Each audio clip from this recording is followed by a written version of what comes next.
conectadas y nos están escuchando bien. Hola, buenas noches a todos. Mi nombre es Linda López y en la noche de hoy voy a estar acompañándoles en este primer espacio de conversación virtual Indómita. Acá en Casa de Mujeres Empoderadas nos encontramos con Majo Benjumea, Nelida Salcedo, Ros López y un compañero que se llama Esteban Galeano. Estamos esperando a otros compañeros que también van a acompañarnos presencialmente en Montería, sin embargo, también creemos que podemos ir adelantando la conversación.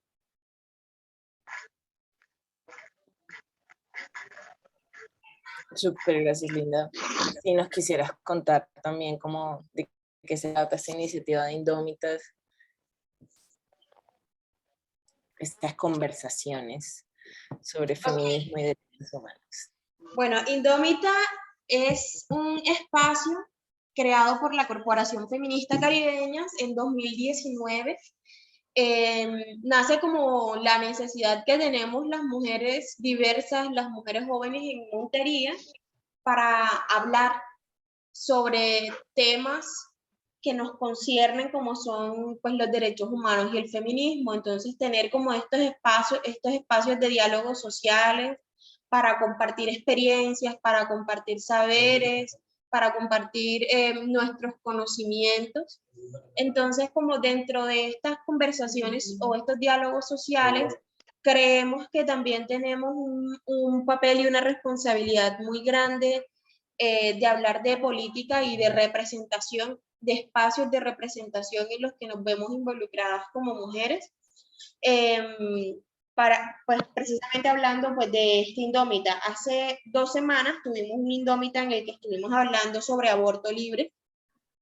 Entonces vamos a tener como otras conversaciones también súper interesantes en las que esperamos que nos sigan acompañando.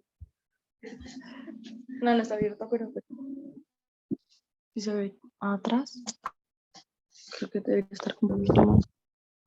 Sí,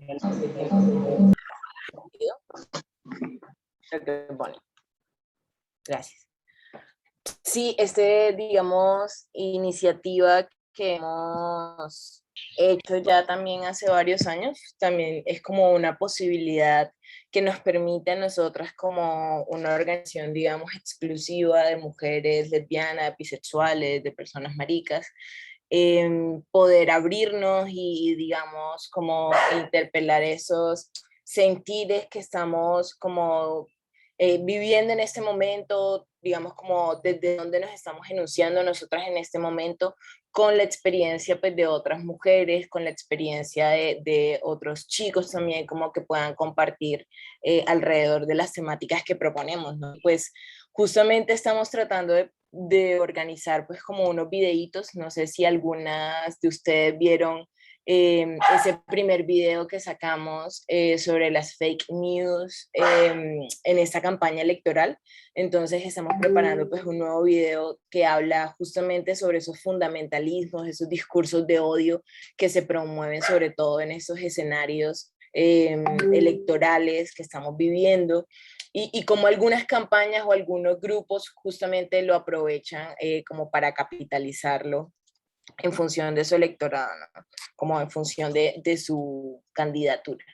Entonces, nada, me gustaría como iniciar esa conversa de hoy mientras Lali logra conectarse con nuestras compañeras que nos están acompañando desde Tierra Alta, Córdoba, y desde Bogotá, desde la capital de Colombia, nuestra querida amiga Bonnie, y nuestra querida compañera de Caribeñas, María José.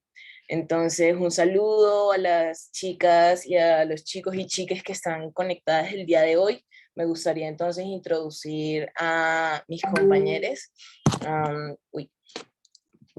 Bueno, María José básicamente es integrante de Caribeñas, nuestro eje de incidencia política y construcción de paz, quienes estamos pues impulsando justamente como esas conversaciones de la mano de Linda, que también es otra de nuestras integrantes que conversó con ustedes ahorita. Majo también es estudiante de filosofía, está culminando sus estudios, metida también en el tema de su tesis, y mientras estudió filosofía en la Universidad Nacional, integra en este momento ese equipo que trabaja todos los temas de género en su facultad y pues que impulsa también como esas acciones para prevenir violencia basada en género en la Universidad Nacional. También hace parte de la corporación Colectivo Poder Mestizo y bueno, de la plataforma de juventudes de Tierra Alta, Sé de Todo, Majo.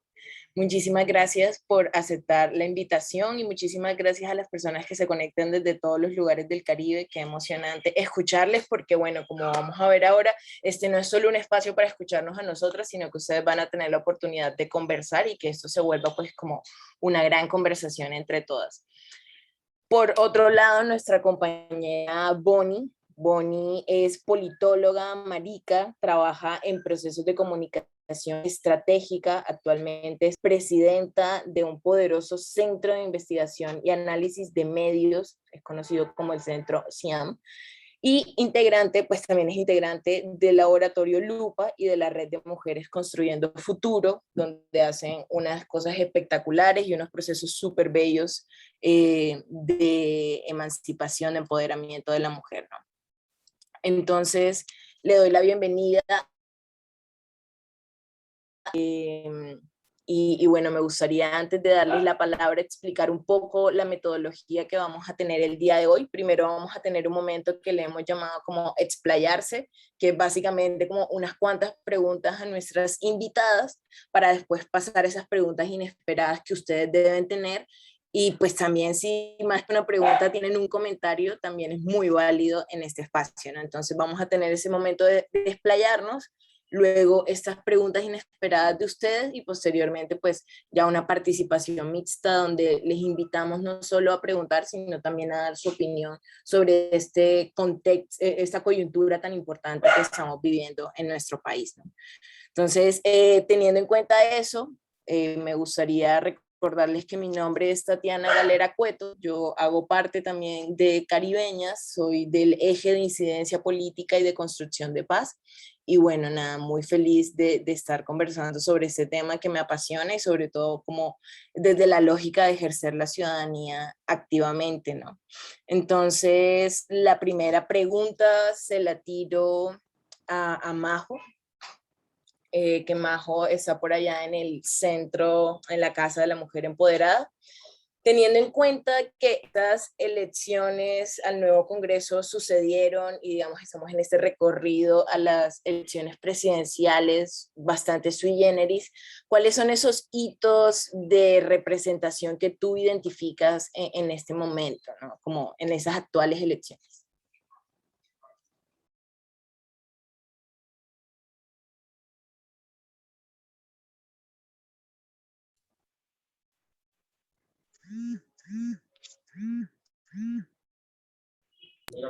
Hola, hola.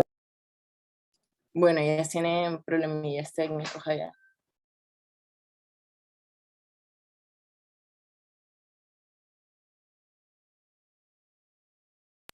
Hola, listo. ¿Sí? ¿Me escuchan ahí?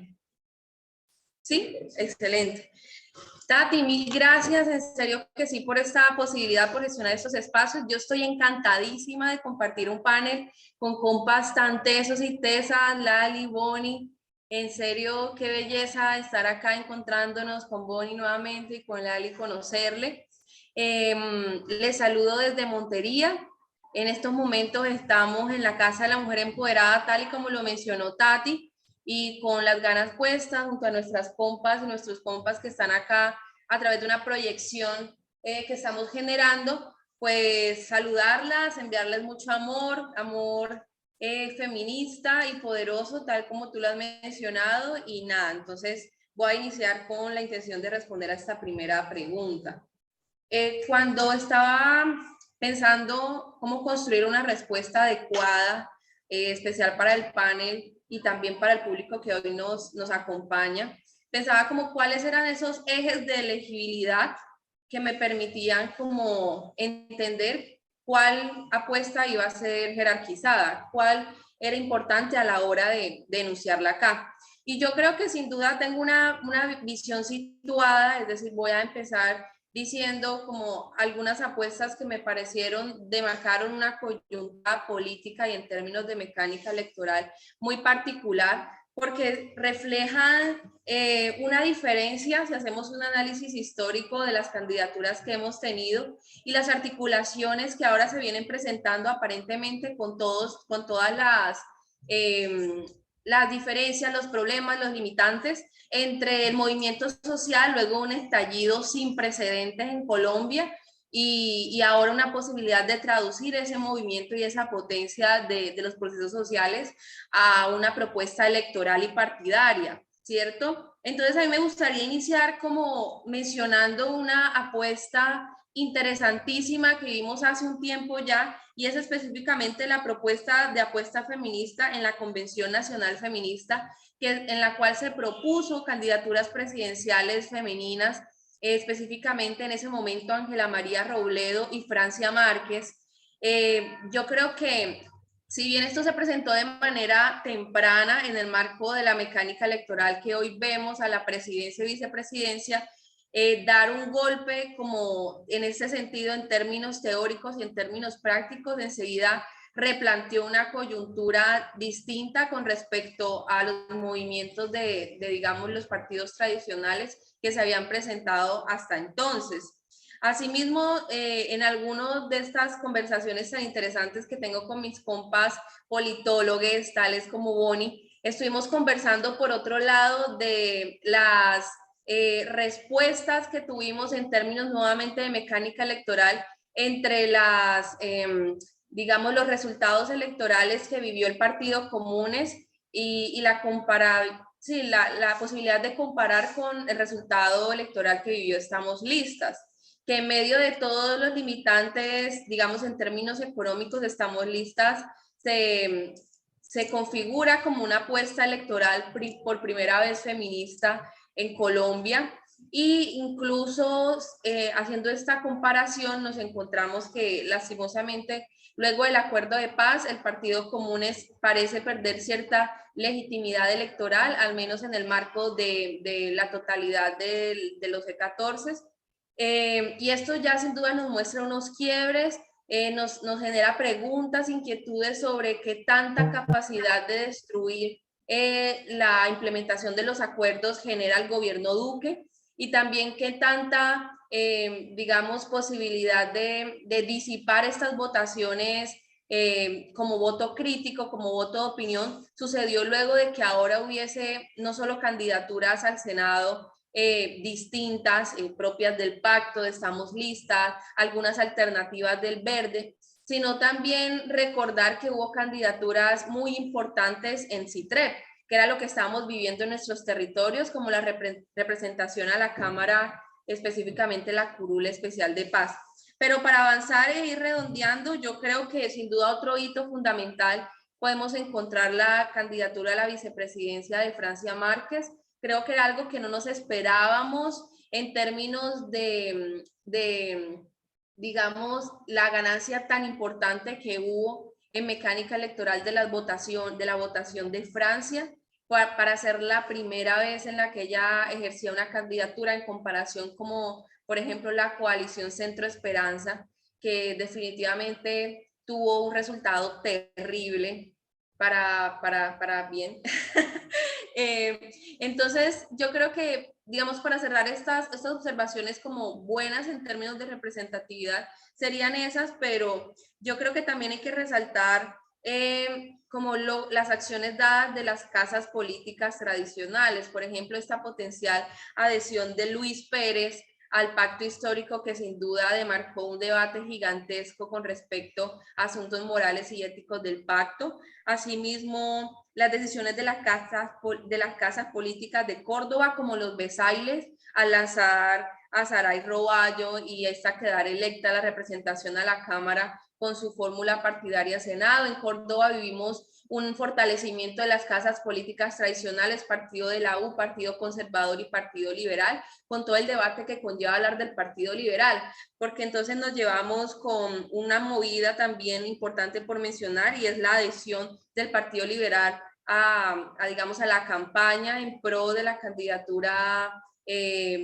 vicepresidencial y presidencial de Gustavo Petro y Francia Márquez. Esto sin duda conlleva retos para la Colombia humana, específicamente quienes somos militantes de este partido sabemos que es necesario entonces generar un fortalecimiento para que la Colombia humana no quede borrada como movimiento político. Unos retos también en términos administrativos, en términos de financiación de las campañas, que bueno, ya todas nos imaginaremos.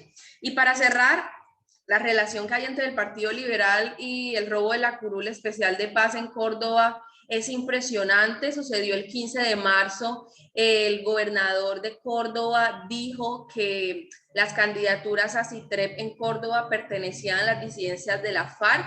De esta manera, no solo agravando el riesgo de nuestros liderazgos campesinos, sino también iniciando entonces un posible estudio disciplinar por parte de la Procuraduría para, digamos, generar pues una sanción correspondiente.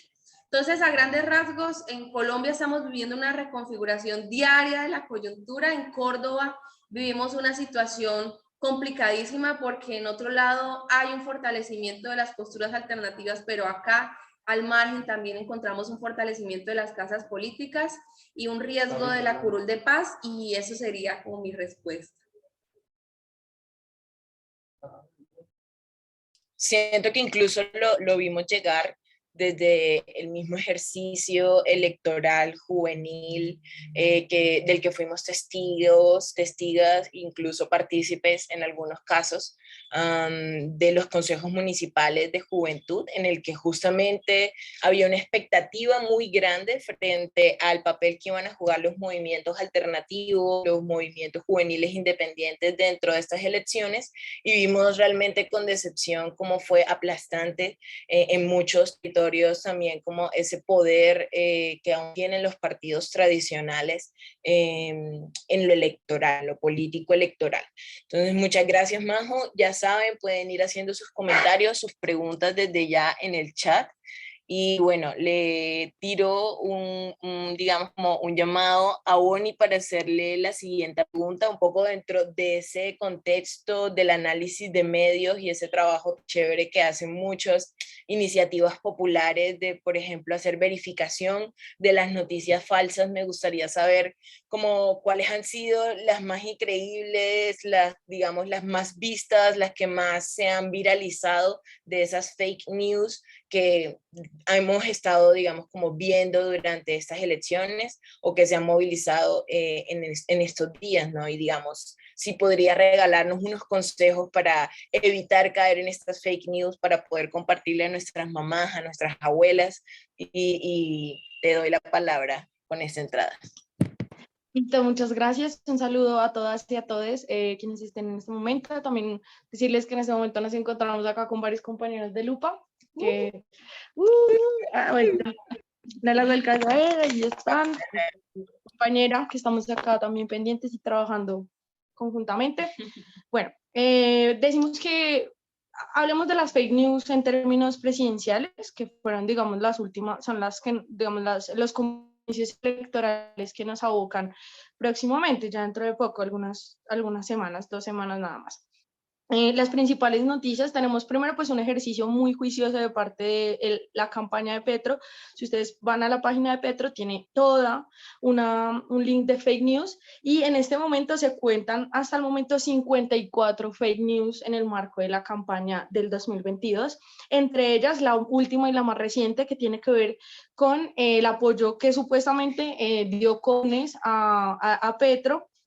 También, digamos, su relación con la guerra de Ucrania, ¿no? Relacionando un poco intereses de parte de Rusia en el movimiento social y dentro de los procesos, digamos, de movilización y de campaña electoral también. el Petro, un trino sobre Petro diciendo que iba a cerrar las iglesias evangélicas. Eso fue muy viral y fue también viral sobre todo por un medio que es muy importante, digamos, en términos de que es la red más popular, más usada, que es WhatsApp, y que tiene, digamos, una gran capacidad de viralización, aunque hoy tiene, digamos, unos dispositivos para que no sean tan, digamos, tan fácil viralizar ciertas noticias. Obviamente todo lo que tiene que ver con su relación con el M19, que se mantiene, digamos, más que noticias falsas, en estas noticias falsas, digamos, achacándole, digamos, procesos, muertes, etc. Así tenemos muchísimas noticias falsas, entre esos, pues obviamente que van a expropiar las pensiones de Colpensiones, creo que esa fue una muy relevante. También todo lo que tiene que ver con que iba a imprimir, digamos, más dinero, o, digamos, sin atender a noticias económicas, que él nunca ha gobernado, que él nunca ha, digamos, ha generado procesos de gobierno reales y que pues siempre ha tenido, digamos, que se robó, tuvo detrimento de un patrimonio cuando fue alcalde de Bogotá. Con Francia, lo que más tenemos, pues, es, digamos, la más relevante fue el relacionamiento que hubo supuestamente con el ELN, que se acaba precisamente de resolver, Juan Diego Gómez Jiménez, quien acaba de esto se acaba de resolver y entraron a una conciliación para que él se retracte de estas afirmaciones, pero estas afirmaciones fueron antecedidas por toda, y mira la conexión, fueron antecedidas por una serie de trinos en los que se veía a una mujer negra con una pañoleta del ELN y se viralizó que esta era Francia Márquez. Eso fue algo que tuvo mucha relevancia en términos de que obviamente acá hay un relato contrainsurgente que ha sido muy fuerte y que fue sobre todo muy fuerte, y por eso comencé con el de Petro en términos de la relación todavía con las FARC y con comunes, porque obviamente los medios de comunicación tuvieron una capacidad muy grande durante muchísimos años, 2 décadas, de convertir a todos los guerrilleros, a todos los combatientes y a los insurgentes como el enemigo interno número 1. Entonces, esa relación todavía se mantiene con los sujetos de izquierda. Quiero decir algo muy importante y es en torno a la pregunta que me haces como de cómo poder tener unos tips para no caer en las fake news. Y es que antes que eso, tenemos que entender que la contracampaña contra Francia y contra Petro comenzó pues desde el primer momento en el que ellos se lanzaron como candidatos, pero cuando Petro gana las consultas, él se vuelve el objetivo número 1 de absolutamente todos los medios hegemónicos del país.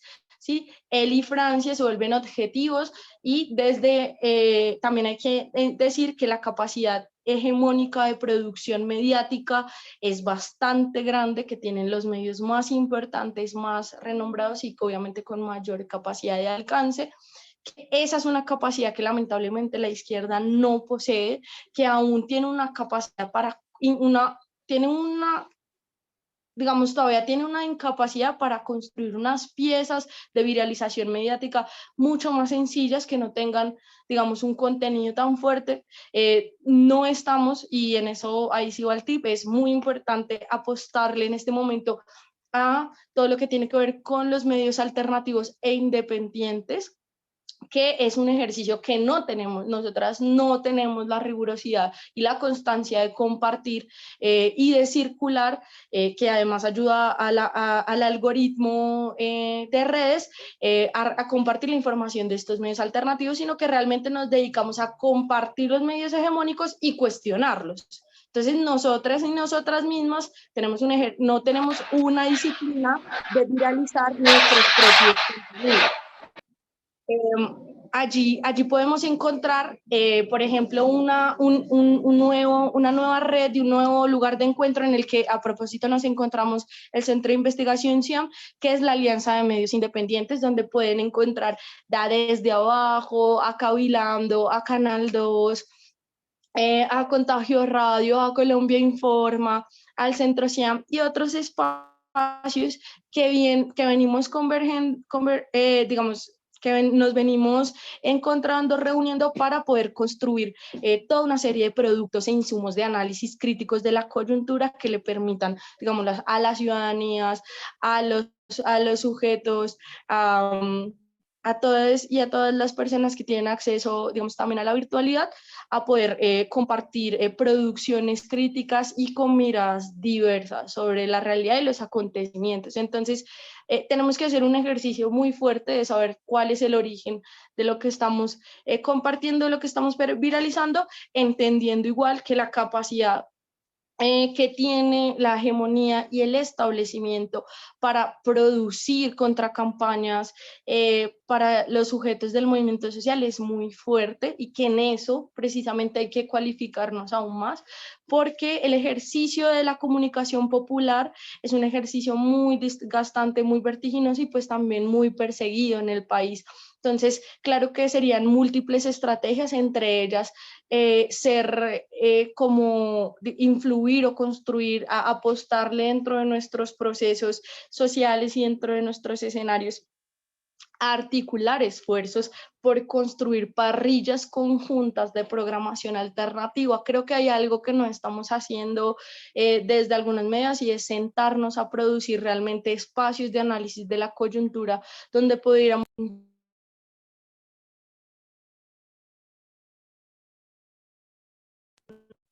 son, digamos, ejercicios que requieren unos capitales que lamentablemente en términos de las condiciones materiales que abocan a los sujetos populares y vulnerables, que generalmente somos los que hacemos parte de los espacios del movimiento y de resistencia y de lucha del movimiento social, pues no tenemos, pero entonces debemos hacer un esfuerzo cada vez mayor por poder constituir y fortalecer estos ejercicios, y abocar también por construir no solo, que creo que es algo que hay que ir pensando, no solo herramientas de denuncia, que es una estrategia muy permanente entre la comunicación. En medio de la violencia, pues ya uno... Sí, vamos a cerrar acá el micrófono. Gracias. Ya, ahora sí. Darle mucho a las estrategias. Ay, perdón, ahora se me olvidó lo que iba a decir. Me distrajo la llamada que me entró. No, nada. Poder mucho fortalecer estos ejercicios conjuntamente, a ver, y digamos, propender a comenzar a construir herramientas pedagógicas, electorales y políticas que permitan dotar a las personas, uno, de herramientas y argumentos críticos para poder apostarle a pensar diferente, porque esto que nosotros hacemos de dar discusiones en estos espacios permite construir claves, conceptos, referencias y argumentos para otros sujetos que pueden ir a sus espacios a exponerlos. Entonces nos dicen, nosotros también estamos haciendo campaña, y la campaña es sensibilización, cuestionamiento, crítica, discusión. Y dos, pues obviamente hacer un ejercicio mucho más riguroso de seguir y de seguir y de apoyar también con escritos, con comunicados no, con productos periodísticos, estos espacios alternativos e independientes que ya están. Entonces, aliarse con Desde Abajo para que Caribeñas haga una columna de opinión, ¿cierto? Una columna de análisis, que creo que eso es lo que hay que más hacer ahorita, articular esfuerzos, alianzas para generar procesos mucho más fuertes. Y ya, muchas gracias. Y yo, gracias a ti, bebé. Y sin duda creo que por eso estamos como en esta urgencia de este tipo de espacios, de pues cualquier tipo de espacio que nos permita justamente poner en conversación nuestras ideas. Siento que ese momento es para replicar. Quien quisiera hacer algún comentario sobre lo que las dos compañeras nos han compartido hasta el momento. A mí inicialmente me gustaría decir que frente al tema que Majo tocaba sobre la oportunidad tan grande que teníamos con las circunscripciones transitorias para la paz, y que bueno, lastimosamente vimos nuevamente como esa posibilidad en algunos territorios se esfumó, como en el territorio del Magdalena, el Cesar y parte de La Guajira, donde lastimosamente fue elegido el hijo de Jorge 40 como uno de los representantes a este nuevo Congreso, ¿no? El mismo man que estaba en una de las fiestas que hizo pues como esta opulenta clase elitista de Montería en estos días en medio de estas circunstancias del paro armado, ¿no? Entonces me gustaría traer esta pregunta que hace Amalia sobre los medios independientes, los medios alternativos y por qué son tan poco conocidos. Yo creo que pues Bonnie por ahí nos estaba dando algunas pistas alrededor del algoritmo y sin duda como esa desigualdad que existe en los recursos como entre medios, y pues se la dejo ahí como abierta para esta próxima intervención. Entonces, me gustaría pues también como hacer otra pregunta para la intervención aparte de la que hace Amalia, pero esta vez para Majo, para que Bonnie vaya preparándose, y es justamente esos desafíos que todavía tenemos como las personas maricas y las mujeres en términos de participación política, ¿no? Porque creo que vimos el ejercicio, digamos, como poderoso y digamos, como para aplaudir que hicieron las compañeras de Estamos Listas y que, bueno, no llegaron como a ese umbral deseado. Sin embargo, pues también vemos como esas discusiones fuertes que se dieron en el medio de la conformación de las listas, las famosas listas como al Congreso y justamente como a la final en la conformación del tarjetón, ¿no? Las mujeres seguimos pues sin cruzar ese techo de cristal. En ese sentido me gustaría como escuchar tú qué piensas, Majo, sobre esto, sobre esos desafíos y digamos en perspectiva de este nuevo Congreso que quedó, como cuáles crees o cuál expectativa tienes tú frente a esa legislación que pueda surgir, ¿no? Porque igual, pues, sin duda hubo una transformación como en ese nuevo Congreso y sería bastante interesante saber o escucharte como qué expectativas tienes de que este Congreso legisle a favor de nosotras, por fin, y nosotras.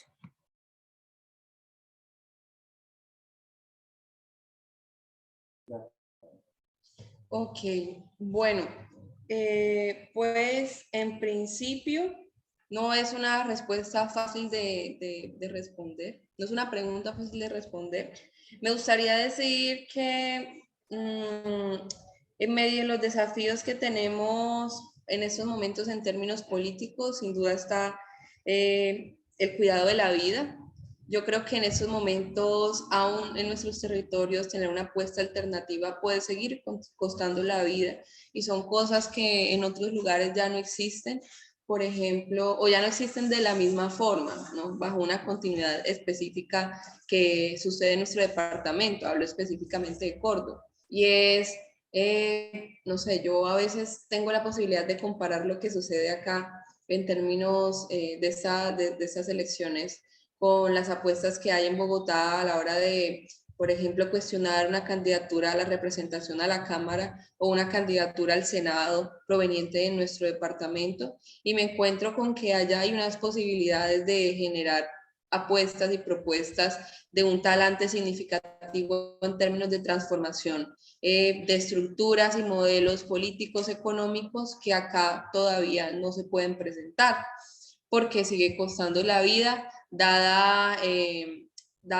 el talante también y la magnitud del conflicto que aún no cesa, sobre todo en nuestras zonas rurales de Córdoba y alrededor del Alto Sino y San Jorge.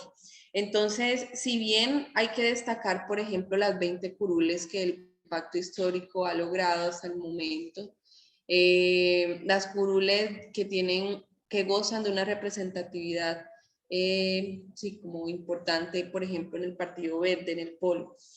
También hay que decir que muchas veces estas apuestas por políticas, digamos, que promuevan las acciones afirmativas suelen ser incluso negativas, porque El hecho de que una compañera mujer quede como representante, como senadora o como presidenta no necesariamente implica que va a ejercer o promover unas agendas que beneficien a la población femenina, a la población diversa, a la población feminista, a la población marica. Nos encontramos con, digamos, perfiles tales como el de nuestra actual vicepresidenta, en el que se ha escrito en la historia que ella es la primera vicepresidenta mujer, pero pues tocaría preguntarnos qué tantas agendas se pueden promover conforme al acuerdo de paz o conforme a los derechos de las mujeres y personas diversas. En estos momentos yo creo que ser una de las fuerzas alternativas con mayoría en el Congreso es un hito en términos electorales. Sin embargo, eso no nos garantiza nada si no lo traducimos a un fortalecimiento de las estrategias comunicativas, políticas y electorales hacia la presidencia de la República, porque el ambiente a veces se vuelve desalentador cuando lo miramos con el ojo territorial, con el ojo de las movidas de las casas Córdoba. Y pues hay que mencionar específicamente la Casa Conservadora, haber perdido la representación de Barguil, por ahora Federico, que no tiene un reconocimiento territorial, ha sido si bien un golpe bajo, pero acabamos de venir de unas elecciones presidenciales en las cuales los 14 fueron falsificados y sí, en su mayor esplendor, es un ejemplo por excelencia. Y para redondear, quisiera decirte que en efecto espero una agenda mucho más cercana a ciertos movimientos sociales, más aún con los debates que se están viviendo con respecto a la despenalización total del aborto, y que ahora es una realidad bajo un modelo mixto en nuestro territorio, pero también realidades por las que seguimos, digamos, apostándole a diario, como la creación de las zonas de reserva campesinas nacionales, como la creación de una política pública nacional campesina que hasta ahora está en veremos, luego de casi 4 años, luego de que se nos prometiera en el plan de desarrollo del gobierno Duque, que el Ministerio de Agricultura y Desarrollo Rural tendría un papel protagónico en la construcción de esta política, y hoy el viceministro nos dice que tienen dadas unos lineamientos para la construcción de la metodología a menos de 3 meses de generar el gobierno saliente como el cumplimiento de sus indicadores.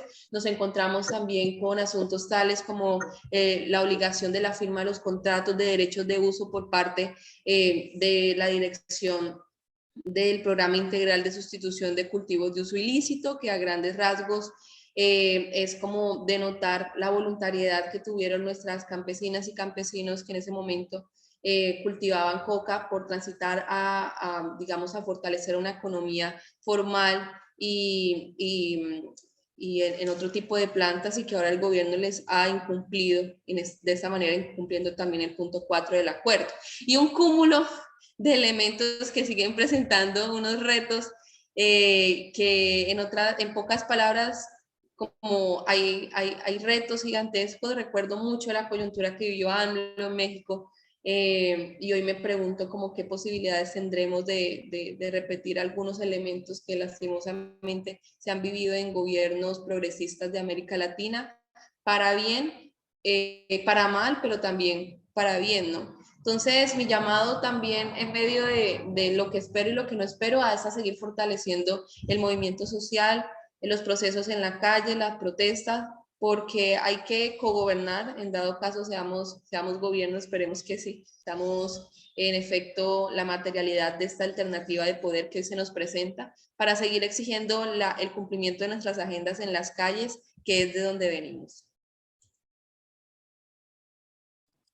Muchas gracias, Majo. Yo creo que dabas como una puntada frente a el tema que Amalia preguntaba, y yo siento que sin duda ahí, pues, frente a esa magnitud de los impactos que en territorios como el nuestro se dieron en el marco del conflicto armado, siento que hay una afectación directa también como al ejercicio del periodismo, el ejercicio de la comunicación comunitaria o el de la comunicación alternativa popular.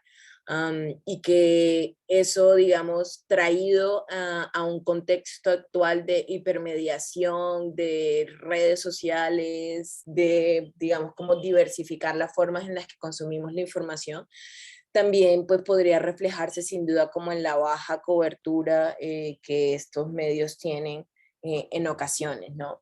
Entonces, Bonnie, te dejo nuevamente con esa pregunta, otra preguntita por acá para que vayan pensándole las dos compañeras y pues otras compañeras que quisieran preguntar que estén en el público. Y es, en el marco del acuerdo de paz, ¿es necesario presentar los avances o el estado de las acciones y estrategias planteadas en el plan marco de implementación? ¿Ustedes tienen procesos en la divulgación y veeduría alrededor de los mismos? Y si la respuesta es sí, ¿cómo surge todo el proceso de comunicación? Listo, muchas gracias, Ana.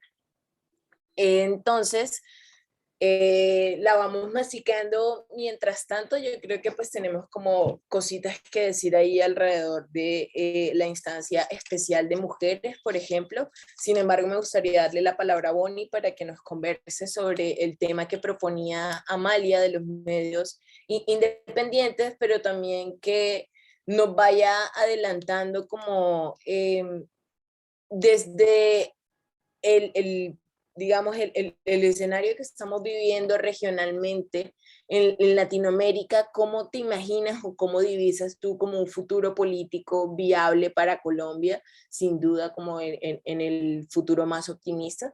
Entonces, eso, como tratar de combinar esos temas y pues ir pensando la respuesta próxima.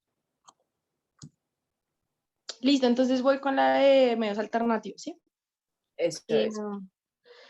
Bueno, hay varios factores. Recordemos que los medios independientes son todos aquellos que no están adscritos a relaciones con entes gubernamentales o estatales, es decir, que no responden a intereses de gobierno del establecimiento. Y pues medios alternativos, digamos, son medios que tienen formas o prácticas o técnicas o estrategias de comunicación que no son convencionales. Por lo que, digamos, de alguna manera podemos ver que el tener una independencia del establecimiento y de los entes, de los entes gubernamentales hace que pues haya una menor capacidad de acceso a los recursos, precisamente porque la información que allí se gestiona es una información que no responde a los intereses de las agendas de los actores de poder, sino que obedece a una relación, digamos, mucho más entre los comunicadores y las comunidades de vida y los territorios a los que puedan acceder.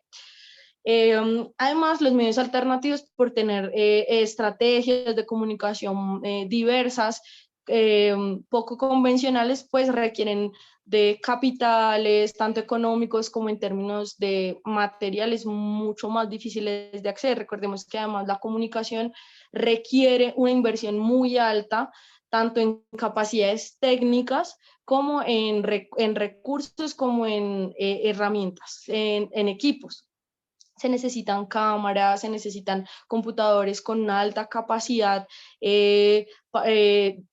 para poder editar videos, editar piezas gráficas, para poder construir podcasts, sobre todo videos que son las piezas audiovisuales que son, digamos, de mayor complejidad. Entonces, realmente se requieren toda una serie de capitales que son bastante complejos y precisamente en esa independencia y en esa necesidad también del establecimiento de ahogar estos espacios, pues se reducen las convocatorias para poder mantener a largo plazo estos escenarios. También recordemos que la actividad periodística es una actividad periodística con una carga muy fuerte, un trabajo muy vertiginoso de estar todo el día conectado, estar todo el día empapado de las diferentes producciones, de las diferentes formas de producir y de construir una noticia, de las líneas editoriales, pues de la coyuntura, que es algo bastante vertiginoso, por lo que requiere, digamos, un compromiso muy fuerte. Y pues también recordemos que en este país el año pasado se asesinaron 161 periodistas y de todos los asesinatos en Colombia, de acuerdo con cifras de la FLIP, el 80% quedan en la impunidad. Entonces, el trabajo periodístico es un trabajo fundamental El trabajo de la comunicación política es un trabajo fundamental para la toma de decisiones, es un trabajo fundamental para la política, para la capacidad de construir o no tomar o no una decisión, por ejemplo, en este marco, en este contexto electoral, que se base en argumentos, en saberes y en conocimientos de alguna manera con un nivel y con un cierto nivel y con un cierto criterio de complejidad y de cientificidad, porque obviamente el ejercicio periodístico también tiene un carácter científico. Eso significa pues acceder a una información mucho más veraz, no una información objetiva, que es en últimas también la categoría de la que se pega los medios hegemónicos para argumentar que sus producciones son objetivas cuando la objetividad no existe de ninguna manera, ya digamos cuestionado por incluso mismo pues la cuántica y toda la ciencia dura para no decir más. Esto aunado, digamos, a eso, digamos, como desde ese panorama nosotras y nosotros desde los proyectos en los que estamos, porque obviamente, digamos, este pensamiento alrededor de un futuro posible es un futuro que lo hemos construido de manera conjunta y colectiva en relatos y narrativas comunes, pues realmente es un futuro que nos implica en la producción y en la construcción y el agenciamiento de ese mundo y de esa realidad. Yo creo que por eso hoy en día estamos, digamos, entender que los grandes aparatos ideológicos están dentro de las grandes industrias audiovisuales, que además han sido ninguneadas y relegadas, y lo hablábamos hoy un poco, como a estos niveles de la industria del espectáculo, y que han sido, digamos, desde una narrativa feminizadas, despreciadas, pero que realmente hoy en día lo que más tiene impacto precisamente en las formas de consumo, en las formas de vida, en la proyección estratégica de un proyecto vital, pues son todas estas grandes industrias culturales en las que tenemos pues a Hollywood, tenemos estos grandes aparatos como Hollywood, como las industrias musicales, ¿cierto? Entonces realmente hoy en día, si nosotras queremos construir unos márgenes de posibilidad para habitar otros mundos, para habitar otros cuerpos, otras formas de ser y de existir, definitivamente tenemos que hacer parte de esos escenarios de producción y de disputa de las narrativas audiovisuales y estético-políticas, que creo que en eso las maricas somos muy potentes, porque las maricas entendemos la importancia de la estética, del performance, del llegar de llegar a un lugar y digamos brillar con luz propia, de hacerse ver o también de ocultarse, ¿cierto? Es decir, entendemos muy bien el juego de la visibilidad, de cómo funciona este juego para negarnos, para ocultarnos, y cómo también el hacernos ver, el existir, el hacernos, el que se note que somos diferentes, que somos diversas, que somos maricas, que no tenemos una estética convencional, es una estrategia de irrupción en la realidad y de apertura de esas formas de ser. Entonces cada vez nosotras tenemos que tener una capacidad, es decir, tenemos como movimiento social que cualificarnos y capacitarnos para poder manejar todas estas herramientas audiovisuales, la cámara, para aprender a manejar Premiere, para aprender Illustrator, ¿sí? Para aprender a hacer también teatro, ¿sí? Todas estas formas artísticas colectivas que tienen gran peso en las narrativas y en la realidad. Entonces hoy vemos cómo es importante para los medios hegemónicos construir empatía por personajes policías. Entonces tú ves todas las películas, todas las series de Hollywood, siempre el personaje o principales, hay 2 o 3 personajes secundarios que son policías del FBI, y con esto se genera una empatía por estos sujetos. También hemos visto cómo POSE, como todas estas colectivas han permitido construir en otras narrativas y que la gente se sensibilice, se empatice con nuestros personajes porque entienden que somos sujetos que estamos atravesados casi que por otros, por más conflictos gracias a sus digamos, a su connivencia con las estructuras de opresión de género, pero que realmente somos personas que nos atraviesan los problemas económicos, políticos, sociales, culturales que determinan una comunidad. Entonces, creo que en otro mundo posible es también imaginarme estos escenarios de la comunicación donde nosotras seamos, y creo que ahí, por ejemplo, me encanta este ejercicio de Notiguapas, que son amigas de nosotras de Armenia, como estos ejercicios le están haciendo contrapeso a esas representaciones hegemónicas de los cuerpos que pueden y no salir en pantalla, que ya sabemos que tienen unos márgenes de gordofobia, de racismo, de clasismo muy altos, y que nosotras tenemos que comenzar a cuestionar. Y gracias, creo que los influencers han demostrado que la originalidad, la claridad es hoy algo que circula y que llama mucho la atención y que se está disputando, obviamente, las vistas. La gente hoy está más pegada al celular viendo Instagram, viendo TikTok, que pegada viendo el televisor, y es algo que debemos aprovechar para poder construir otras narrativas. Maricas, disidentes. Gracias.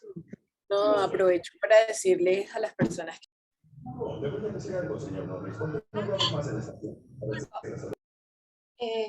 Enciende tu micrófono.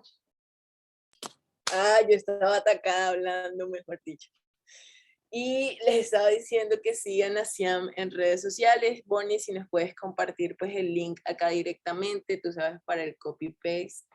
Y a Caribeñas, que recientemente abrimos un TikTok justamente para poder como mover ese algoritmo hacia el pensamiento crítico y hacia poder como conversarnos otras vainas desde esa originalidad de los youtubers, ¿no? Yo creo que es una lástima que Lali no ha tenido como la posibilidad de conectarse por su internet, pero seguramente nos mandará como un video luego como saludándonos y contándonos un poco como sobre este tema, pero justamente estas redes sociales nos han permitido conocer nuevas voces que estaban por allá metidas lejos de nosotras y nosotras entre sí.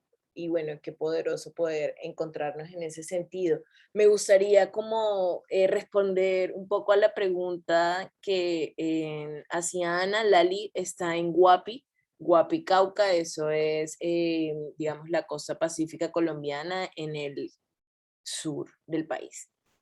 Entonces, decía que, por ejemplo, Caribeñas hace parte de una instancia especial de mujeres que se creó ante la CECIDI, que es este componente pues, que hace justamente el seguimiento al enfoque de género en el acuerdo, en ese plan marco de implementación, y tiene pues alrededor de 121 indicadores a los que justamente le hace seguimiento en esta implementación, ¿no? Y acompaña a través de informes digamos, como entidades como el Instituto Kroc o como el mismo componente de verificación internacional de la implementación del acuerdo, y raras, no tan raras, de las cuales hay algunas representantes también aquí, también hace parte de esa nueva dupla LBT.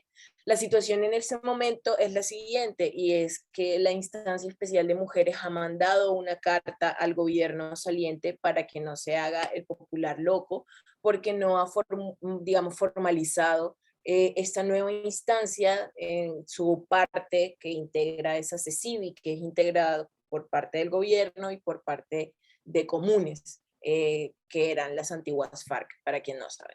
Entonces, como pedirles que estén muy pendientes, que nos ayuden a compartir cuando vean información al respecto. Estuvimos rotando una carta que alrededor de 200 organizaciones de mujeres y personas LGBT firmaron a nivel nacional, y bueno, estamos en medio de ese proceso de incidencia para poder lograr que se oficialice la nueva instancia especial de mujeres antes de que pase el nuevo gobierno, y que en medio del empalme no se pierda tiempo valioso para hacer este seguimiento desde los territorios y desde esas duplas nacionales. Entonces, con esto quiero darle paso a la pregunta que hace Camila. bueno, me gustaría leerla porque nos comparte pues también como un contexto en el que la hace y creo que es una pregunta que puede ser abierta para todos y todas, y no solo para Majo, para mí o para Bonnie. Entonces, Cami nos dice que en el marco de las elecciones presidenciales no es un secreto que existe un miedo gigante en qué va a pasar después. Estamos a puertas de escoger presidente y si bien está claro cuál viene siendo la opción más clara y con mayor acogimiento, con razones bastante claras, no deja de existir miedo colectivo en qué sucede dado el caso de que ese candidato llegue, ¿no? De que gane. Teniendo en cuenta el paro armado que se llevó a cabo por paramilitares en varios sectores del país, entre esos Córdoba, ¿qué piensan respecto al contraste de esto con un panorama en que la izquierda gane la presidencia? ¿Consideran que tiene una justificación este miedo o que es meramente perpetuado por grupos paramilitares para generar mayor incertidumbre en lo que respecta a Petro como presidente? Entonces, si a alguien le gustaría contestar esa pregunta de Cami Llorente. Hola, yo quisiera hablar sobre ese tema, un segundito, qué pena. Es que es un tema que me ha tenido un poco consternada y que yo creo que digamos que en medios y en redes sociales tenemos una doble versión del paro, ¿sí? Primero, tenemos que entender que el paro tiene un origen muy particular y un hecho detonante como la coyuntura misma, y es la extradición inmediata de Otoniel, ¿sí? Esto, que además este man se entrega, ¿sí? Fue vendido en redes sociales como si él fuera... espérame un segundo porque no sé si como si hubiera sido una captura súper exitosa, sí, además sin una baja, o sea, el mayor comandante de las fuerzas paramilitares, de una de las grandes organizaciones paramilitares. Digamos que realmente desde la izquierda se comenzó a viralizar una relación entre digamos, la connivencia, ¿sí? El hecho de que la policía, los militares no tuvieran ningún tipo de enfrentamiento ni intervinieran allí, sino que realmente había un paro armado conjunto, ¿sí? Entre policía y establecimiento.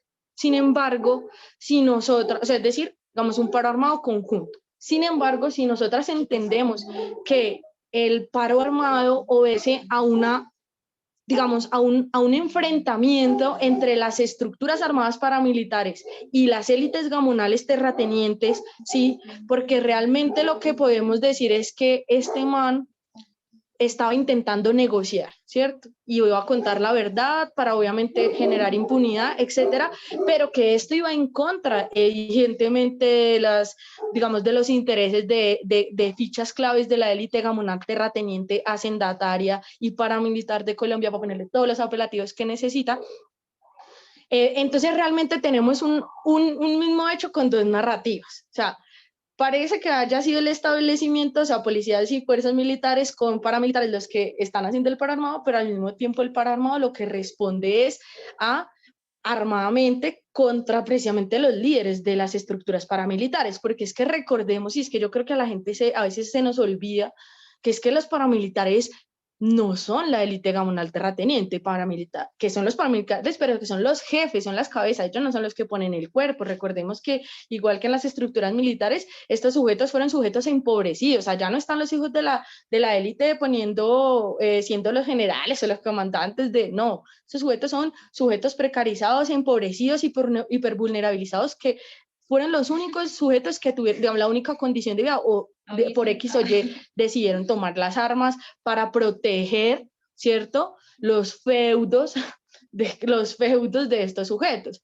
Entonces realmente, y es un llamado también a complejizar un poco los hechos y pensar en ese sentido. Realmente este paro es contra Petro, yo no creo, y no lo es, ni la SAG se lo ha dicho. O sea, es decir, es de hecho, y suenan que lo escuchamos con lo del perdón social, hay algunas discusiones y unos tejidos y unas alianzas que se han hecho entre esas estructuras paramilitares, unas conversaciones y el pacto histórico para, en un caso de un gobierno alternativo, que es una lectura que ellos tienen, pues poder firmar, digamos, una rendición y unos acuerdos de desarme. Entonces, aquí lo que vemos es una pugna que yo trataría igual con mucha delicadeza, porque yo no soy experta en conflicto, pero sí me parece que es un hecho bastante complejo a la luz de las elecciones y que no está en contra, digamos, de Petro, sino por el contrario, de la élite que de alguna manera entiende, y como lo dice el profesor Moncayo, con todas estas manifestaciones y con lo que ha pasado, con el éxito de Francia y con el éxito del Pacto Humano en el Congreso, pues que realmente está viendo que está perdiendo la capacidad de ser gobierno, ¿sí? Pero que está realmente montado en un relato y es el antiuribismo, ¿sí? Pero que se vaya el fenómeno Uribe no implica que se vayan las élites gamonales terratenientes que han controlado este país durante siglos. Entonces, durante generaciones. Entonces, creo que es algo muy complejo, es un hecho muy, muy complejo que hay que pensar, y que hay que pensar que, por ejemplo, hay una posibilidad con Petro, o sea, y con el pacto histórico, de que tengamos una desmovilización de parte de estructuras armadas, aunque tengamos un contexto realmente de rearme de otras organizaciones y de esto, pero que es un escenario de favorabilidad, y yo creo que es un escenario que estamos como izquierda un poco viralizando de una manera o problematizando de una manera un poco lisonjera. Creo que hay que apostarle a pensar que realmente la extradición de Oteniel fue evidentemente una acción de miedo por parte de las grandes, digamos, las grandes manos del conflicto, quienes han hecho y que han hecho la guerra, los señores de la guerra, digamos, ¿sí? Los matarifes de este país. Entonces, es un hecho que hay que valorar mucho, pero 100% que no tiene nada que ver contra Petro y que no le está haciendo una contracampaña en los territorios a Petro. Sí, yo quisiera ahí como sumar a lo que conversa Bonnie, antes de darle la palabra a Majo o a quien quiera tomarla.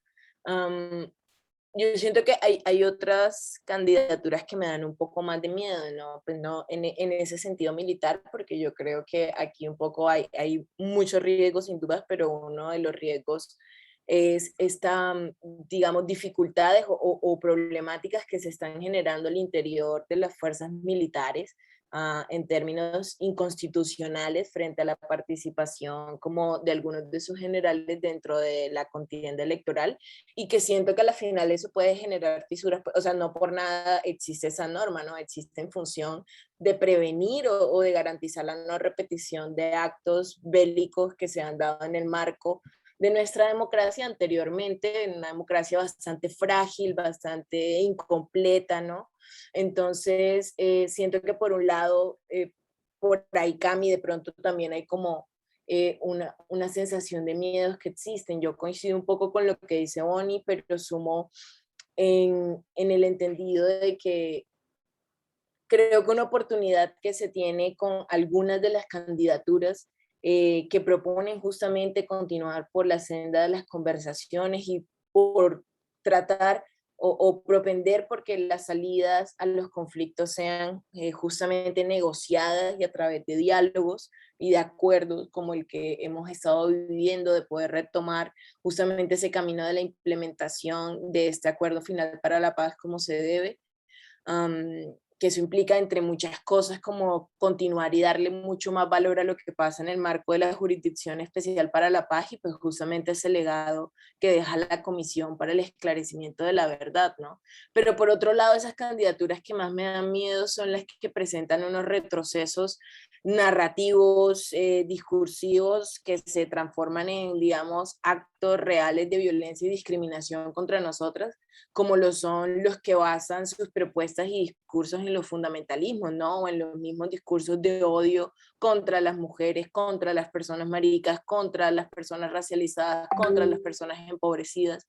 Y entonces encuentra uno algunas candidaturas como Enrique Gómez y Carlos Cuartas, que yo he quedado un poco como asustada cuando les escucho en los debates, porque pareciera estar escuchando a Laureano Gómez en el siglo pasado, ¿sabes? Y como un dato curioso, el man es descendiente pues de la misma estirpe, ¿no? De una persona que abiertamente se enorgullecía de ser seguidora del fascismo de la época, del nazismo de la época, ¿no? Entonces creo que en ese sentido hay unos miedos mayores que me gustaría que pudiéramos aprender a transmitirle de una manera sencilla y simple a nuestros familiares, como un poco en esa lógica de la familia militante que a mí siempre me ha gustado, como tratar de acercar a estas mujeres, por ejemplo, en mi caso, que es una familia de mujeres, como esas mujeres, alejarlas un poco de los grupos de WhatsApp de la iglesia, donde digamos, se transmiten tantas fake news, tanta desinformación, tanta manipulación, y poder mostrarles como el mundo a través de los ojos que a veces como personas jóvenes pues digamos, como lo vemos de manera distinta, ¿no? Acá el compañero Luis Pérez, bueno, Ana dice, hay un miedo latente frente a un golpe de Estado en el caso de que gane Petro. ¿Qué opinan ustedes al respecto? Bueno, yo les invito también a abrir sus micrófonos eh, y hacer estas preguntas o hacer más que su pregunta, un comentario. Y bueno, acá Luis Pérez nos dice, difiero que no tiene un fin político. Acá en Montes de María ha quedado claro que no puede haber publicidad de la Colombia humana y aún más crítico, amigos del comité de la campaña de Petro han sido amenazados. Sí, yo sin duda creo que hay una persecución como la hemos vivido en otros momentos electorales. Claro que sí, te doy la palabra, Luis. ¿Qué tal? Saludos para todos, todas y todos. Bueno, mi nombre es Luis Gabriel Pérez, soy del corregimiento del Jobo, pertenece al municipio del Carmen de Bolívar, de acá de los Montes de María. Ahorita pues escuchando la intervención de la compañera Bonnie, ella decía algo muy importante y concuerdo con ella cuando dice que esto ha sido un paro en conjunto, fuerzas paramilitares y la fuerza pública. Está bien allí, pero también obedece a unos fines o unos intereses políticos, porque como decía ahorita, compañeros que hacen parte de ese comité de campaña de Petro han sido amenazados. Y cuando se desata todo este paro armado acá, que aún hay secuelas de ello, de inmediato, pues lo primero que nos dicen es cero publicidad, nos quitan el pasacalle, toda esa cuestión, y pues nos arrinconan, digamos, en un espacio de miedo y de silencio. Silencio que se ha ido rompiendo pues a través de estos espacios. Entonces, el tema sigue vivo todavía. Acá pues todavía se siente ese tipo de horror, de desacierto y bueno, quería aportar eso. Entre tarde, entonces ahí voy cogiéndole el hilo a la conversa. Gracias. Muchísimas gracias, Luis. ¿Alguien más le gustaría compartir su opinión?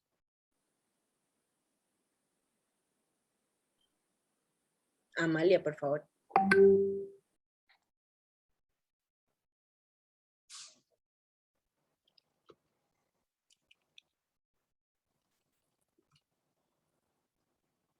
Sí, sí puedes abrir. Sí, ya. Bueno, gracias por el espacio. En estos momentos estoy como en una situación, Tatiana me entiende, y es que no puedo dar muchas opiniones sobre el tema político. Tengo unas restricciones contractuales al ser funcionaria pública, pero sí me permito abrir los espacios de diálogo con estos escenarios de reflexión que sí nos dejan como qué hacer en caso de que esto se vuelva a repetir. ¿Cómo reaccionamos? ¿O por qué no lo preveímos? Bueno, hubo unos movimientos en estos temas militares, estrategias políticas, dinámicas de poder, ya sea estatales y paraestatales, y nosotros no previmos, no hubo un escenario de alerta temprana. La Defensoría del Pueblo, tal vez como Ministerio Público, pero nosotros como organizaciones sociales se quedó en un comentario que nos hicimos unos con otros. Oye, esto es grave, extraditan a Otoniel, esto es grave, en cuanto al marco del paro armado. Y no hubo mayor acción, además que todos estuvimos cooptados, las libertades, sí, la forma de comunicarnos, las emisoras comunitarias también estuvieron cooptadas. Entonces es como ese análisis o esa reflexión dentro de los retos que le preguntabas a María José y dentro del contexto de comunicación que planteaba Bonnie, es qué hacer en caso de un posible. O sea, hablo desde el pesimismo absurdo. No creo que esto no se repita. Pienso que esto fue apenas un primer vistazo. ¿Y qué hacer en caso de una repetición de un paro armado? O sea, ¿cuál es ese 1, 2, 3 que tenemos que hacer en caso de una emergencia? ¿Cómo no, como organizaciones civiles o como ciudadanía ejercería una, una resistencia o no sé, o sea, así sea que un comunicado de prensa, pero ¿cómo visibilizamos la resistencia ante un escenario de 5 o 6 días, entonces, ¿cuál sería ese reto comunicacional, cuál sería ese reto político y cómo identificar estas alertas tempranas en caso de un posible paro armado o un despliegue de poder entre un paraestado y estos grupos criminales? Gracias. Muchas gracias, Amalia. Tremendas preguntas. No creo que en 15 minutos logremos profundizar a tal detalle, pero sí creo que, no sé si Majo le gustaría dar su opinión al respecto. Yo creo que en unos eventuales nuevos gobiernos, independientemente de quien llegue, pues una de nuestras digamos, fuerzas mayores deben estar concentradas justamente en la prevención y en la protección de nosotras como organizaciones sociales y pues de nuestros procesos, independientemente de que lleguen fuerzas que permitan el recrudecimiento mayor de esta guerra o que lleguen, digamos, como gobiernos que permitan pues una mayor participación, porque en ese sentido también tendremos que poder protegernos de no ser cooptadas, ¿no?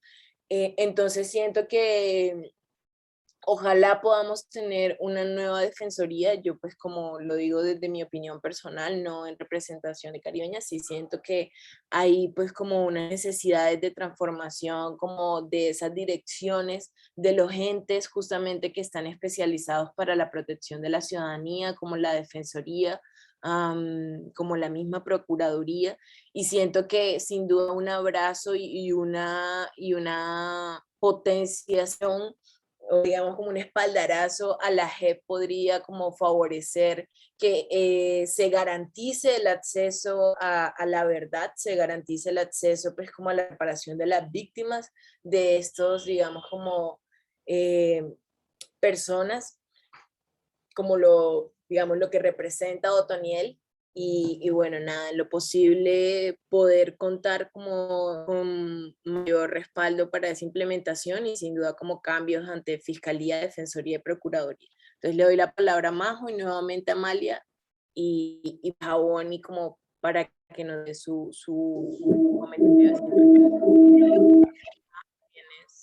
Qué pena con ustedes, yo he estado pensando un poco, pero en la pregunta de lo del golpe de Estado, un poco también en lo del compañero Luis Pérez, y acá les decíamos un poco que evidentemente, o sea, las estructuras siguen, estas estructuras armadas paramilitares siguen trabajando en conjunto, pero digamos, si nosotros entendemos que la entrega de Alios Otoniel, por ejemplo, fue una entrega voluntaria, ¿cierto?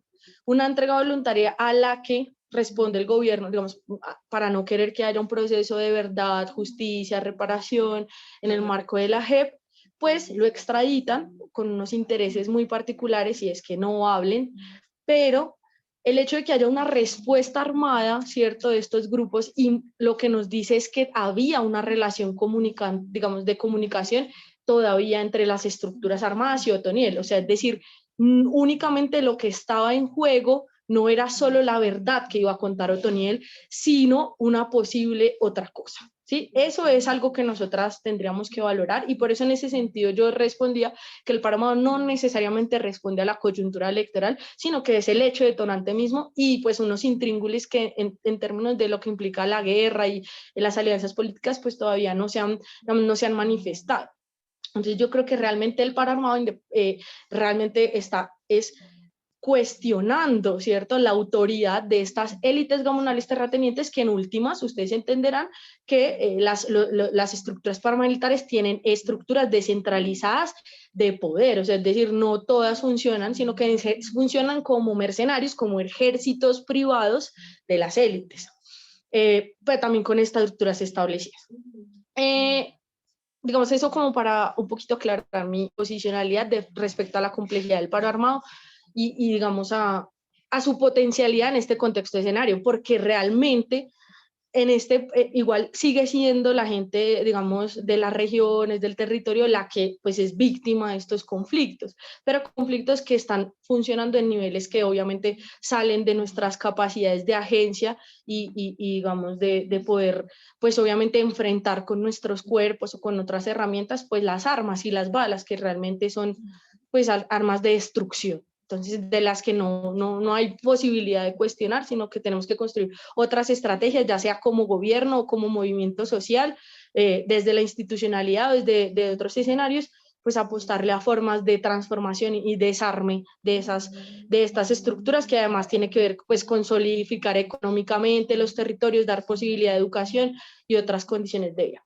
Respecto a lo de, perdón, y ahí rápidamente con lo del golpe de Estado, yo creo que podemos hablar de un escenario de ingobernabilidad, ¿sí? O sea, evidentemente en el Congreso, aunque fue arrasador el pacto histórico, quien ganó fueron los partidos conservadores, y eso es algo que tenemos que tener en el panorama. O sea, es decir, hoy el Congreso está dividido entre más o menos una capacidad, si sumamos a comunes, si sumamos, digamos, al Partido Verde, si sumamos al pacto histórico, entendemos que es una bancada alternativa, pero sumando obviamente conservadores, liberales, estos otros partidos tradicionales, pues realmente quienes ganaron fueron los partidos tradicionales, y eso implica un escenario de ingobernabilidad, ya sea para la derecha, digamos, un margen menor de capacidad de maniobra en el Congreso, pero evidentemente vamos a tener una gran resistencia en las instituciones y administraciones públicas y locales para un gobierno de Petro. Y eso es algo que tenemos que hablar en términos de capacidades del movimiento social, y es hoy en día, porque obviamente, entre comillas, la candidatura de Petro, que es realmente la candidatura de grandes fuerzas y movimientos, porque es el pacto histórico de grandes fuerzas y movimientos alternativos políticos, realmente es una campaña que hoy no tiene la capacidad ni la cualificación de los sujetos para acceder a los espacios de administración local. Hoy somos incipientes, hoy tenemos sujetos muy capaces de muchísimas cosas, pero tenemos una cualificación muy baja en administración, y eso implica que no tenemos como ser gobierno, como ser contrapeso dentro de estos lugares institucionales. O sea, nosotros podemos tener grandes capacidades, y lo hemos demostrado los últimos 3 años en la movilización, pero ¿y cuando vamos a ser gobierno? Y que también plantea otra cosa, ¿no? Que ya hemos visto que han habido tensiones muy fuertes, por ejemplo, lo que pasó en el 28A, como la conmemoración espontánea cada año, cada mes del paro nacional. Y es como, no, es que estamos en elecciones, bueno, listo, y cuando seamos gobierno, y si somos gobierno alternativo, ¿qué nos van a decir?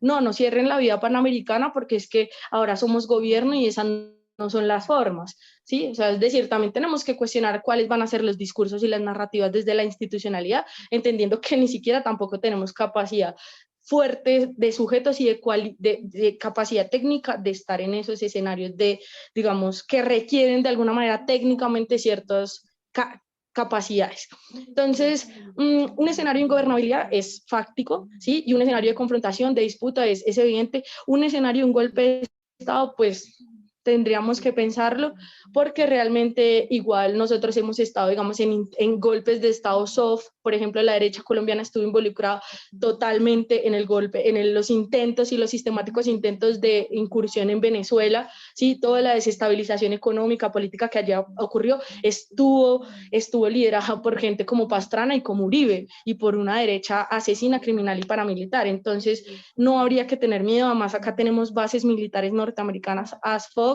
pero también tenemos unas fuerzas armadas llenas de sujetos precarizados, hipervulnerabilizados, ¿sí? Sujetos que en realidad también hacen parte del pueblo, y a los que, digamos, puede, en un escenario de posibilidad, que no se alcen en armas contra nosotras. Yo le diría más los militares, porque las fuerzas policiales tienen una institucionalidad más anquilosada en la criminalidad, y las fuerzas policiales literalmente están todas las estructuras criminales están lideradas y participa en la policía, ¿no? Desde los procesos de microtráfico, desvalijar, desde la DIAN, mejor dicho, todo. Entonces, evidentemente eso va a ser un escenario muy conflictivo, pero es un escenario, el golpe de Estado me parece algo un poco más lejano. Bastante valioso tu aporte, Bonnie. Y bueno, Cami, espero que tu pregunta haya sido resuelta. Am, por acá creo que hay un comentario antes de dar la palabra a Majo para que nos des tu comentario.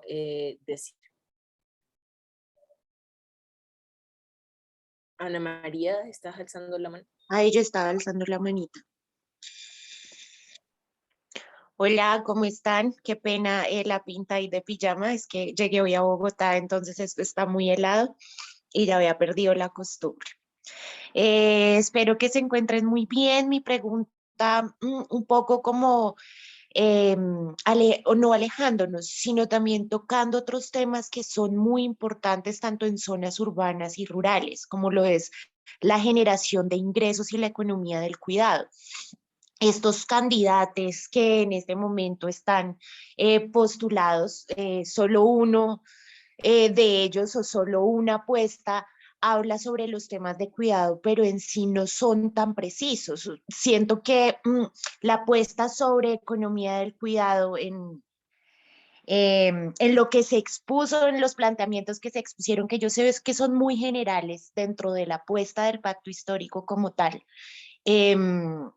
Me interesa porque se acerca como a todo el tema de bioeconomía, generación de ingresos, economía circular, pero en sí no están tocando a fondo el tema de economía del cuidado y esa transformación que tiene que haber. Claro, Francia lo toca todo el tiempo, pero técnicamente, ¿cómo aterrizar estos temas cuando en políticas públicas la institucionalidad tiene completamente cerrado en este momento el tema? ¿Cómo abrirlo? ¿De qué manera y cómo, cuáles son las rutas? Y ustedes cómo creen que una candidatura o la otra podría hacer verdaderas apuestas, porque en este momento la Consejería de la Equidad para la Mujer saca un COMPES de equidad de género que no contempla los temas de economía del cuidado y que pues ya sabemos que Marta Lucía, así sea mujer, no nos representa.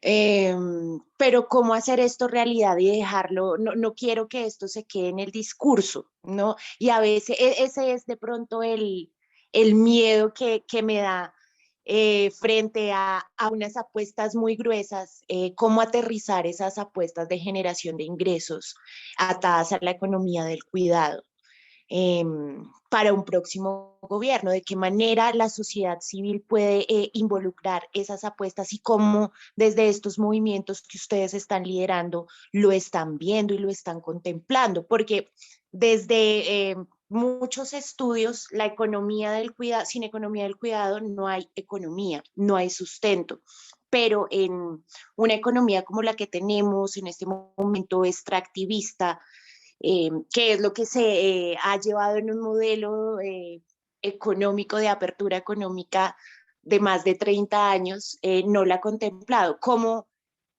ir transformando esos imaginarios, pero desde la sociedad civil que lleguen realmente y le aporten como a este nuevo plan nacional de desarrollo? Yo ya estoy pensando como en esa perspectiva de cómo unir estos temas y poner en la agenda principal el tema de economía del cuidado. No sé si ustedes, algunas de ustedes y sus organizaciones participen en la Comisión Intersectorial del Cuidado, por ejemplo, o estén en una participación constante, porque eso es lo que dice el gobierno, que le ha consultado a las organizaciones, pero yo sí quisiera saber ustedes cómo están viendo ese tema y quizás en este momento sea como muy corto y ya que estamos cerrando sea muy corto para abordarlo, pero sí me parece importante que le echemos una pensada y si no lo contestamos acá, que nos imaginemos cuáles serían esas rutas más allá del discurso, esas rutas técnicas que podrían bajar de escala a ese concepto de economía del cuidado dentro de Colombia, sin seguir feminizando la pobreza y sin seguir como, porque esos son los problemas, por ejemplo, que tiene el distrito de Bogotá, la alcaldía de Bogotá, que claro, si se arma todo un sistema de cuidado, se arma todo un sistema de cuidado que pues ha sido muy bueno, pero sigue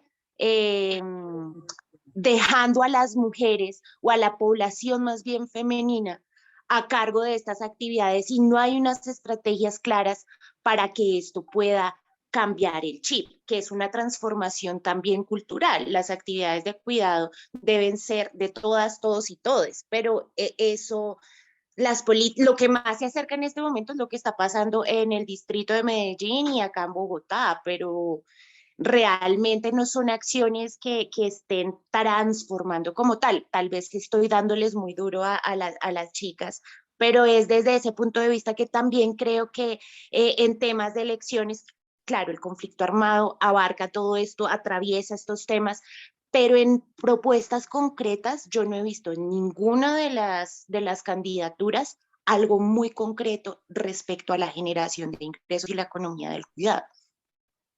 Gracias, Anita. Bueno, Amalia tenía la palabra en algún momento, pero se la doy a Majo mientras Amalia se prepara, o no sé si la quiere, es una réplica para Majo, lo que Majo dijo. No, de hecho era con el tema del paro y esa visión pesimista es, independientemente de quién suba al poder, ¿cómo nos pensaríamos un acuerdo con el ELN? Y si ellos se están preparando económica y visiblemente para lavarse la cara frente al país en temas de opinión pública. Y ahí viene también el argumento que ustedes mencionaban y es ese discurso antiinsurgente que tenemos, que ha sido hegemónico en los medios por más de 30, 40, y yo creo que mi mamá fue militante de la Unión Patriótica, de la Unión no sé qué me pasa hoy con la vocalización, de la Unión Patriótica, y ella también sufrió estigmatización. Entonces, te estoy hablando hace 30, 40 años, no es algo de hace 20, es algo mucho más anterior, donde venimos con una evolución de un discurso antiinsurgente y cómo nos repensaríamos un posible acuerdo de paz con el ELN, que es el que hace falta, independientemente de quién sea el presidente. O sea, me causa como curiosidad cómo sería ese escenario y cómo vencemos ese discurso antiinsurgente, porque, bueno, sí, o sea, es malo ser de izquierda en este país, o sea, entonces, ¿cómo repensar ese discurso sin lavarle la cara a quienes realmente han hecho daño?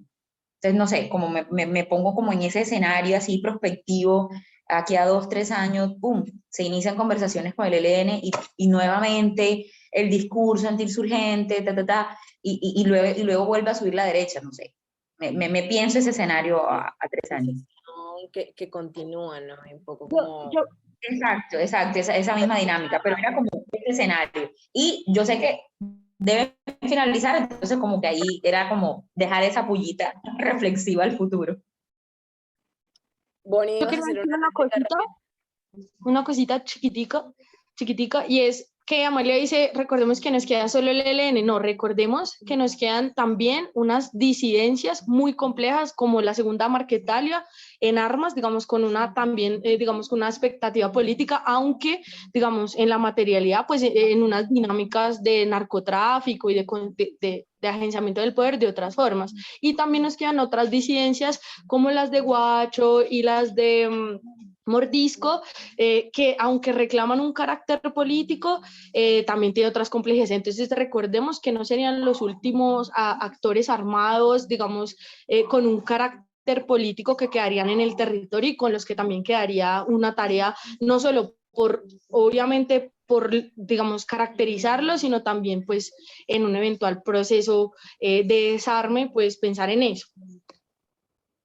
Gracias, Bonnie, gracias. Majo, yo tengo que ausentarme, quiero escuchar tu réplica justo antes, tengo otra reunioncita justo a las 8:10. Sí, creo que ya.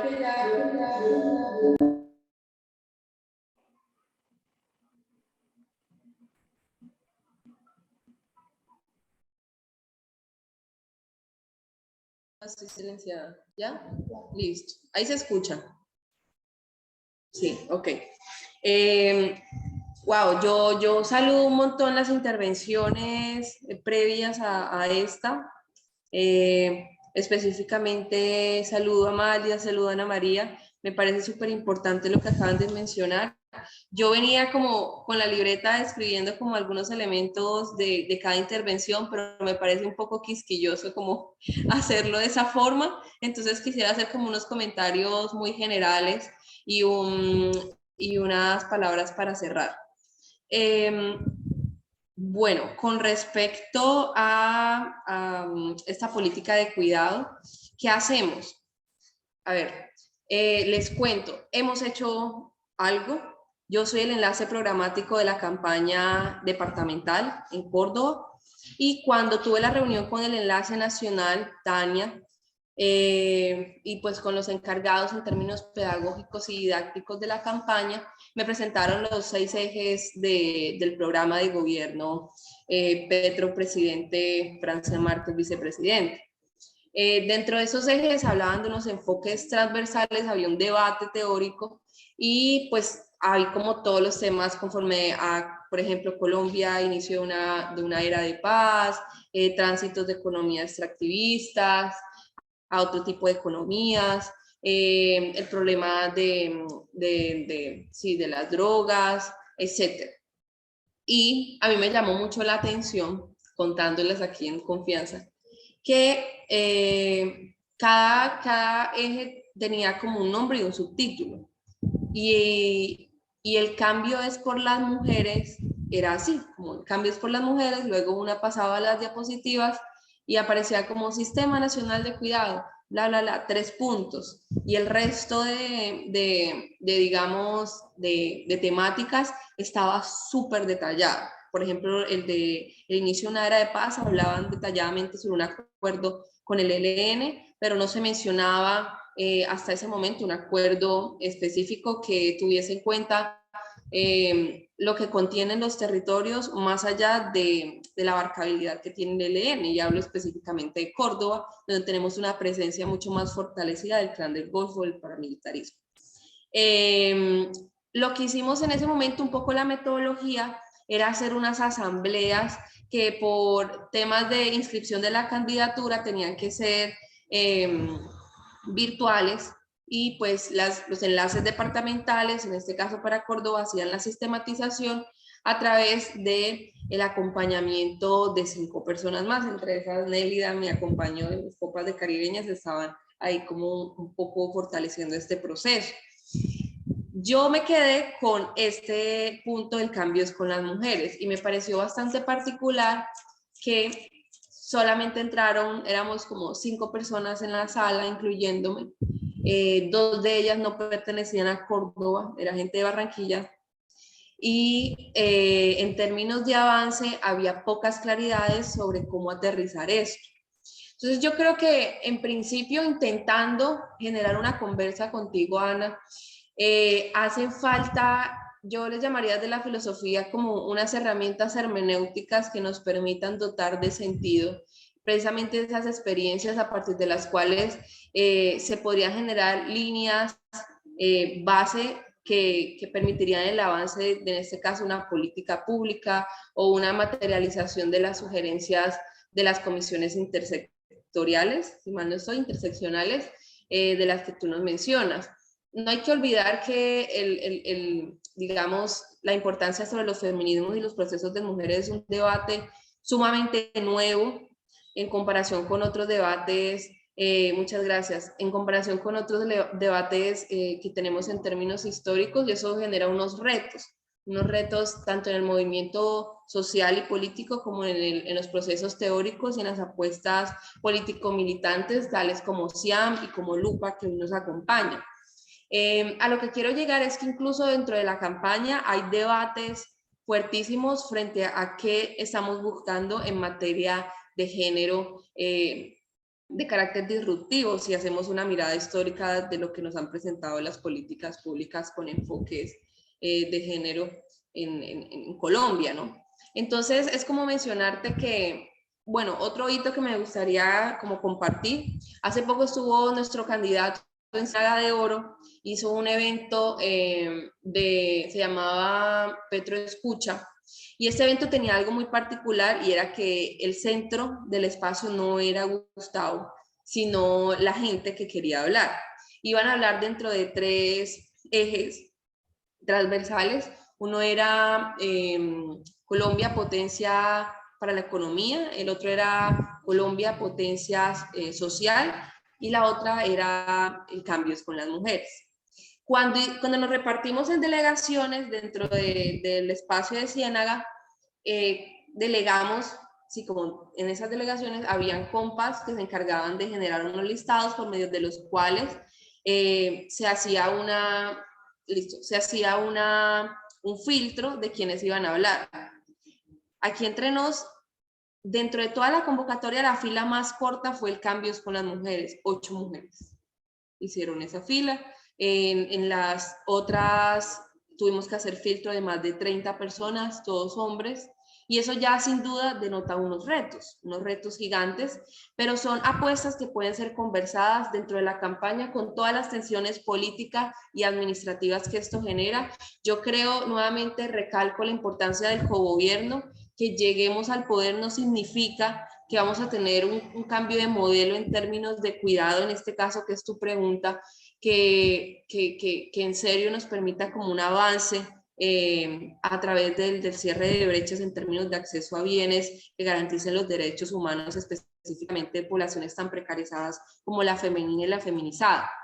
Pero ya para cerrar, yo creo sin duda que el análisis alrededor del conflicto y la construcción de paz, la transformación de contextos, tiene unos elementos muy puntuales propios de quienes son mis compas politólogas. Yo soy filósofa, entonces no puedo hablar desde el discurso teórico necesariamente como de un seguimiento estricto de las acciones coyunturales. Puedo hacer un análisis holista en términos filosóficos y en términos de la militancia social y política que tenemos en nuestro departamento y que ejercemos aún en Bogotá. Y en efecto hay retos. Yo como preveo un posible acuerdo de paz con el paramilitarismo. Hay intenciones de parte y parte de una propuesta gubernamental específica y de unos lineamientos específicos. Lo que hemos vivido, tal y como lo menciona Bonnie, la banco completamente, me recojo, y no es un paro necesariamente ante una apuesta tal como la de Gustavo Petro, presidente, y Francia Márquez, vicepresidenta, sino a una de las patas del paramilitarismo. Hay un quebrantamiento específico en el marco de una política electoral y en el marco de unas dinámicas políticas territoriales que hoy tienen disputas y tensiones y frente a los cuales emerge un panorama distinto. Me quedo con la pregunta de Amalia para terminar, y es, ¿será que vamos a tener, así como nos sentamos a hacer protocolos de atención a violencias basadas en género en nuestras organizaciones, será que caribeñas, compas, nos tendremos que sentar a decir, breve, vamos a hacer un protocolo de atención a posibles paros armados del paramilitarismo? Me inquieta y me genera dudas, pero también como retos. Gracias, un abrazo. Gracias, Majo. Bueno, Ana María, tienes la mano levantada, no sé si Sí, quieras. acá no a modo de réplica, sino para que nos lo pensemos como entre todas y todos.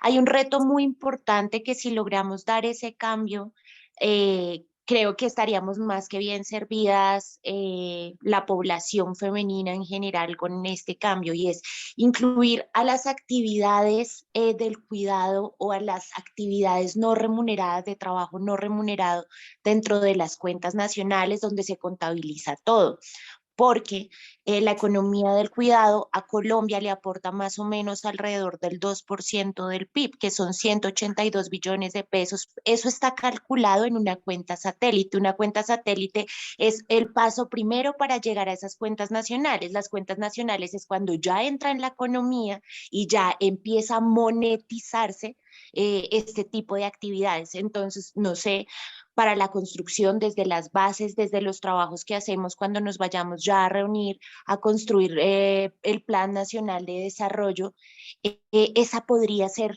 revisémosla, pero esa sí podría ser una apuesta que cambiaría a profundidad los temas económicos en nuestro país respecto a las actividades de trabajo no remuneradas. Y yo me quedo hasta ahí. Muchas gracias por la respuesta. No, muchas gracias a ti. Sin duda, yo creo que esta primera experiencia de conversación como alrededor de la política, de la participación, de la representación de las mujeres y maricas, estuvo muy chévere, muy buena. Yo pues la verdad recibo con mucho amor todas sus palabras, aunque digamos difiera o lo que sea, yo creo que en general estamos aquí como tratando de construir. Ahí quienes están en la cuenta, Linda López levantó la mano, pero me gustaría como antes hacer algunas anotaciones. Yo sin duda considero que el tema de la economía de cuidado es una de las banderas de la siguiente era, por así decirlo, como bueno, bacanísimo lo que hemos logrado con el aborto, pero no es nuestra única agenda y que este espacio pues también estaba pensado para imaginarnos como en ese futuro político, cuáles iban, cuáles son, cuáles nos soñamos como agendas de nuestro movimiento y de los movimientos políticos, pues como que a los que hagamos parte y de ese gran movimiento social que constituimos, ¿no? Entonces siento que sin duda es una pelea que tenemos que darnos, que a este gobierno, como la mayoría de las cosas, le quedó bastante pequeña la labor, como un poco, mucha impetencia frente a esa producción de políticas públicas basadas en el conocimiento, ¿no? Esa articulación también como necesaria con los centros de pensamiento para poder imaginarse otros futuros posibles, otras márgenes de posibilidad, como decía mi amada Bonnie, que le encanta complejizar el lenguaje, y yo creo que es algo fascinante, sobre todo como que las lideresas feministas que estamos en este espacio, pues habríamos que aprender, no solo como en el sentido de acercarnos a una academia, sino poder pues como interactuar con ese conocimiento para simplificarlo como en los escenarios que sea necesario y que llegue, se amplíe, se haga como más nuestro.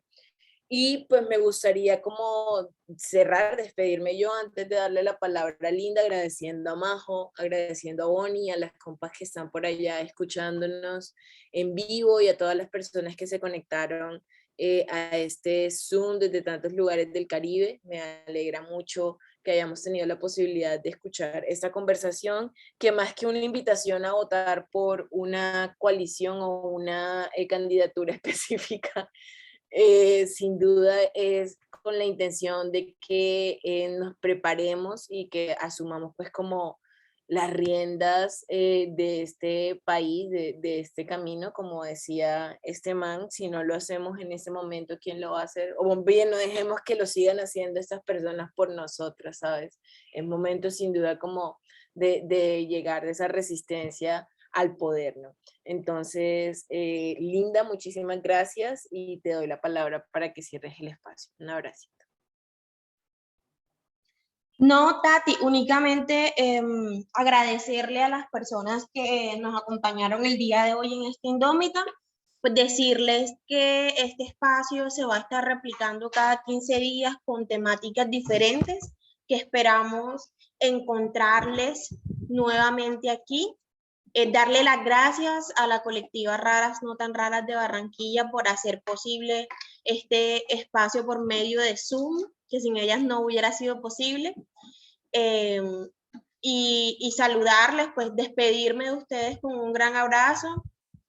Nos vemos pronto. Chao, chiques, chao, chicas. Chao, muchas gracias. Chao, muchas gracias.